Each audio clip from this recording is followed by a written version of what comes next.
आपने ज्यादातर ये मामले सुने होंगे जहां पति गुस्से में आकर अपनी पत्नी की हत्या कर देते हैं।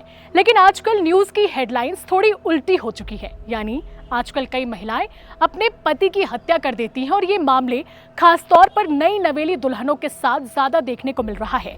हाल ही में इंदौर के राजा रघुवंशी के मर्डर के आरोप में उनकी पत्नी सोनम को गिरफ्तार किया गया, जिसके बाद फिर से पूरे देश भर में ये चर्चा होने लगी कि आखिर महिलाएं ऐसा कदम क्यों उठा रही हैं। मध्य प्रदेश के इंदौर के राजा रघुवंशी की मर्डर मिस्ट्री लगभग सॉल्व हो चुकी है। मेघालय पुलिस का दावा है कि पत्नी सोनम रघुवंशी ने ही पति की हत्या करवाई। ये कपल इंदौर से मेघालय हनीमून मनाने के लिए गया था। उसी दौरान इस घटना को अंजाम दिया गया। कुछ समय पहले मेरठ के मुस्कान ने प्रेमी के साथ मिलकर अपने पति की ऐसे ही बेरहमी से हत्या कर दी थी। उसके शव के टुकड़े कर नीले ड्रम में भर दिया था। इसके अलावा उत्तर प्रदेश के औरैया में भी शादी के 15वें दिन दुल्हन प्रगति ने अपने पति की हत्या करवा दी। पहले आप पुरुषों द्वारा अपनी पत्नी की हत्या के मामले ज्यादा सुनते होंगे, लेकिन अब इस मामले में लड़कियां भी पीछे नहीं हैं। किसी भी निर्दोष व्यक्ति की जान नहीं लेनी चाहिए।